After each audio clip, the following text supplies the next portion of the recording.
Revivals and the Dark Angels narrative. So what does it mean? Well, it's their world.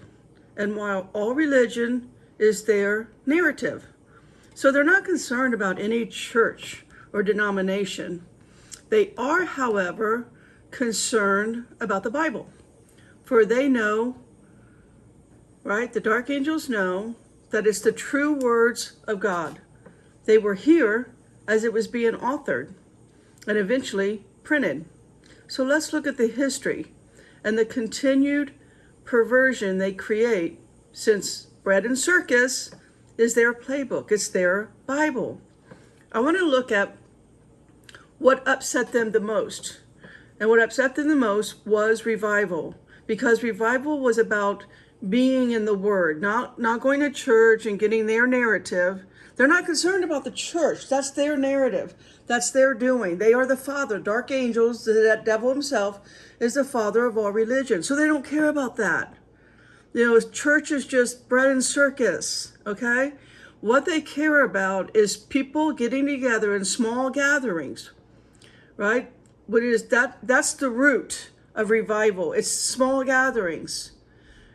And that's what they care about, because those small gatherings get the glory of God, get the Holy Spirit, and it just breaks the walls, right? The walls of the dam. I mean, it just breaks open, and people are in the Word. That's what they care about. I should say, that's what they care about not happening, because when that does happen, it scatters the principalities that are overhead. So in an effort to expose their history, starting way back 1st century AD, this is an effort to expose them, since the church and religion hides the dark angels, right? The church is their cover, their mask. The dark angel agenda is all behind the church and every single religion. So I went online, and can you believe it?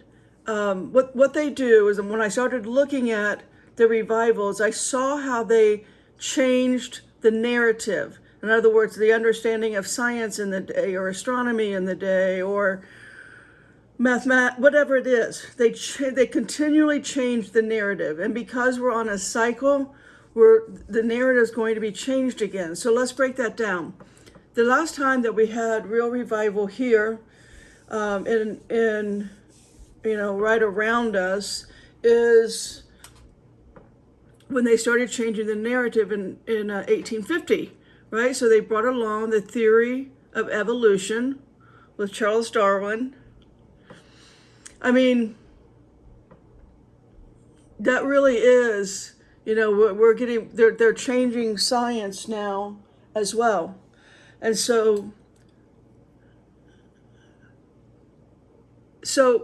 just to prove a point here, I don't remember the guy's name, but one of the most vile and evil serial killers we ever had in America, he would eat his victims after killing them. They found human remains in his refrigerator, freezer, whatever his name is. It doesn't matter. I don't want to go looking for his name. But the point is, how that guy came to Jesus Christ before he was killed in prison was that he could not prove that evolution was real.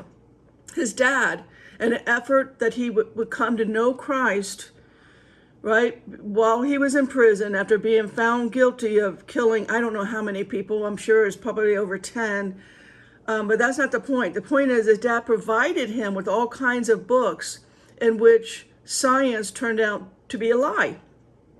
And it was him understanding that he actually came to know Jesus.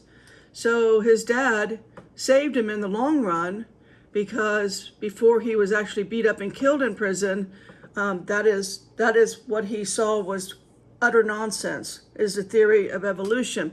The dark angels need that narrative because they don't want you to know that you're made in the image of God. That's why they fell to begin with, is that we are superior. Humans were superior, and angels had to have charge over us. That's why they fell. They didn't like the whole made in the image of God thing.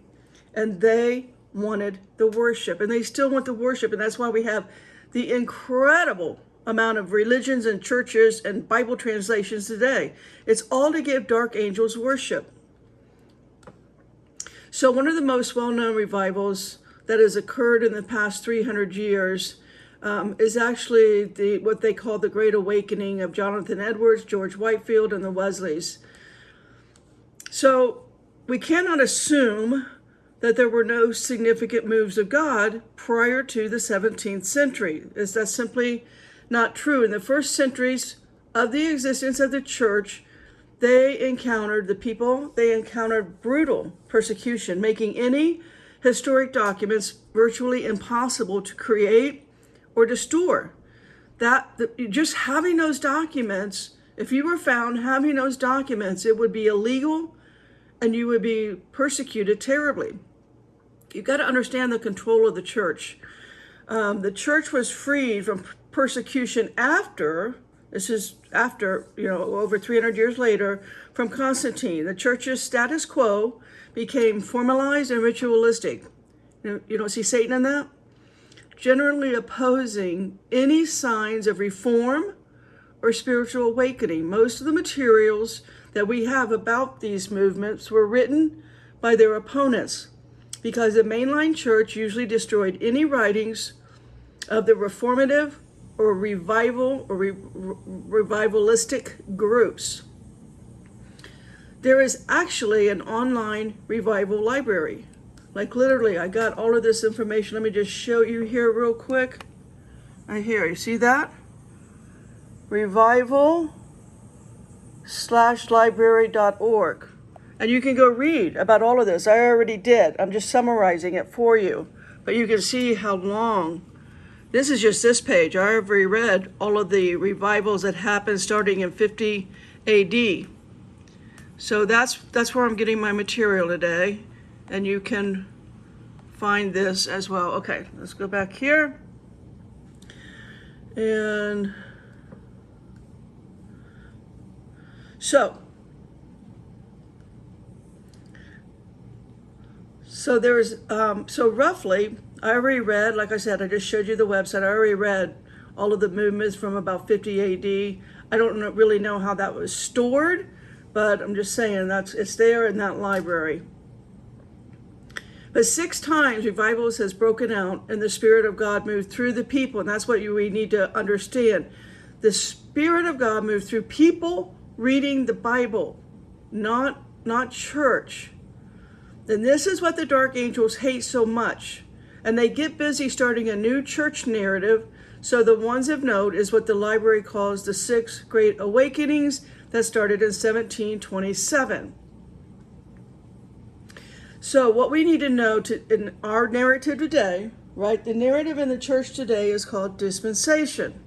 And that was started because a 15-year-old girl started channeling, right? She got full of a familiar, seductive, seducing demon spirit. She started channeling, and out of that, by the time 1850 rolls around, you have the whole dispensation movement. So that is still today, unbelievably, but it's still today in all of the big box churches. And by big box churches, I mean they got to be big box because of this pre-tribulation lie. It serves them somehow. I mean, they're all making money off of the pre-tribulation lie. So, it's going to shipwreck the faith of real Bible-believing people because they've been listening to a narrative instead of reading their Bibles. So again, it was through this that the Charles Darwin theory of evolution, all of the universities, all of the schools just embraced it overnight. And they decided to call that real science. And all of a sudden you have a new normal.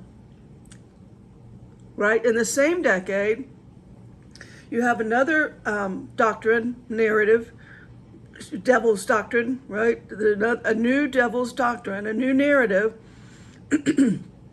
by a famous book that was put out on the Theosophical Society by Helen Blavatsky. It was furthered then by Alice Bailey. And so the cycle just starts back. Now, as we're coming to an end by 2030, just 7 years away from now, the whole system of anything in this narrative today, currently, right now, is just going to collapse. It's going to be gone overnight. The currency all over the world will implode. The internet, the communication, science, as we know it today, supplies, supplies for any normal human life, it's going to collapse. It's the end of time, right? And Jesus returns. So it's either the end of a cycle. What I'm saying is we've got a cycle now that's going to collapse. And that either means it's the end of time in which Jesus will return, right? 1 Thessalonians 4:16. For the Lord himself shall descend from heaven with a shout, with the voice of an archangel, with the trump of God, and the dead in Christ shall rise first. It's either the end of life here and the return of Jesus, or it's a new cycle. It's a new cycle. It's a new narrative. It's a whole new devil of doctrines. I mean, that's where we are. So we either go into an AI space age kind of world, of which will be mostly run by clones that the dark angels have been making for the last however many years, 50 at least. 50 at least. But also, we can have some hope that it actually is the end of days and that Jesus is returning, because with the whole AI space age world and their clones, we are told in Matthew 24, verse 22, and except those days should be shortened. There should no flesh be saved, but for the elect's sake, those days shall be shortened. So, unlike any time ever, we're kind of there. There is the only prophecies left to be fulfilled is basically the whole 7 years and the return of Jesus and all of that, what goes on after that. So the takeaway here is the new normal is not coming. It's already been here. All right. So let's look at cycles. In 2020, all right, 2020, that is 400 years after the revival of the Pilgrims that arrived here in 1620. They were initially called separatists in England because Pilgrims were separatists who first settled in Plymouth, Massachusetts in 1620, and later set up trading posts on the Kennebec River in Maine, on Cape Cod, and near Windsor, Connecticut. Puritans, however, were non-separatists who arrived here in 1630. So I believe, because of a 400-year cycle that I'm going to break down for you, the time between 2020 and 2030 has a huge significance. We're coming upon midway here. I mean, there is no coincidence that this country's first, basically, other than the Native Americans. In other words, when the Mayflower got here in 1620, and then later this other religious group known as the Puritans, 1620 to 1630, there's nothing coincidence about that. It's all these perfect cycles. Let's break it down. But in 1630, the Puritans arrived, establishing the Massachusetts Bay Colony. With 10 years, Within 10 years, Puritans settled most of Massachusetts, Connecticut, and areas of Long Island. The Pilgrim separatists rejected the Church of England and the remnants of Catholicism that the Church of England represented. Puritan non-separatists, while equally fervent in their religious convictions, were committed to reformation of the Church of England and the restoration of early Christian society. Now, because God works on perfect cycles, the angels, dark ones, when I say angels, guys, always know I mean dark. All right, if I'm referring to holy angels, I'll call them holy. If I just say angels, I'm using no reverence, right? So the dark angels only counterfeit that. So 400, let's start with the number 4. The number 4 is about the creative works of God.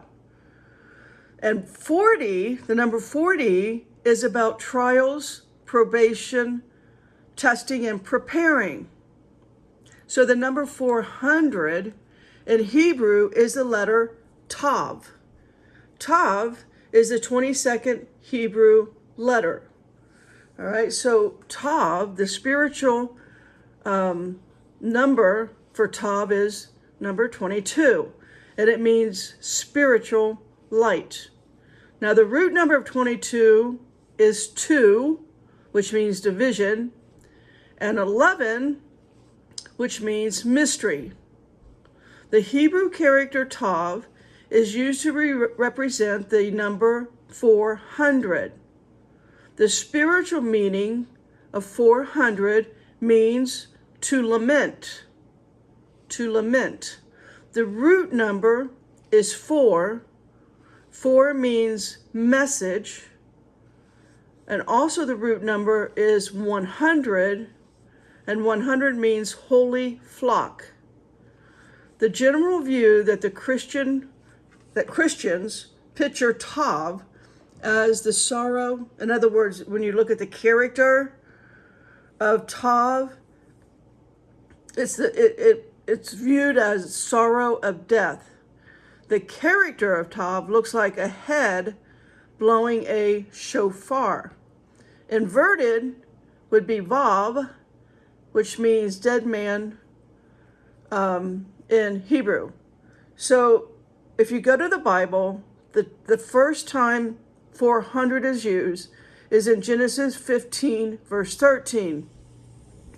Thy seed shall be a stranger in a land that is not theirs, and shall serve them, and they shall afflict them 400 years.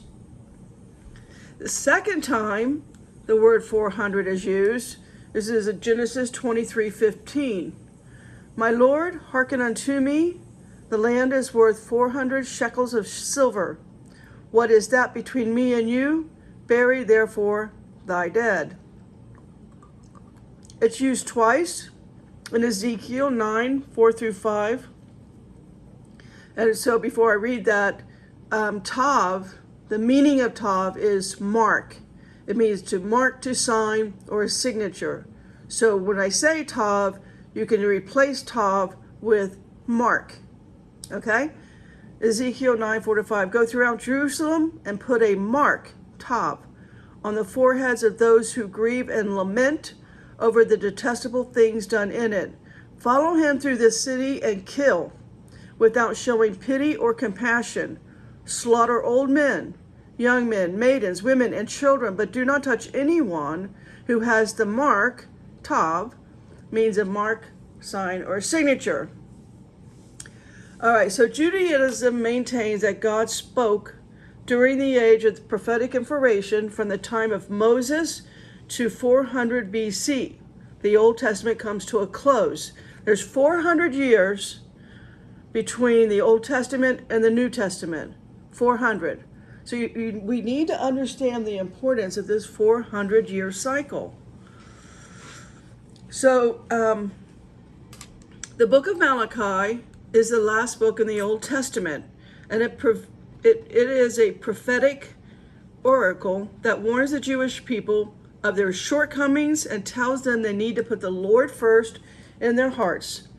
Chapter 3 of Malachi tells of the arrival of a messenger. Behold, I will send my messenger, and he shall prepare the way before me, and the Lord whom ye seek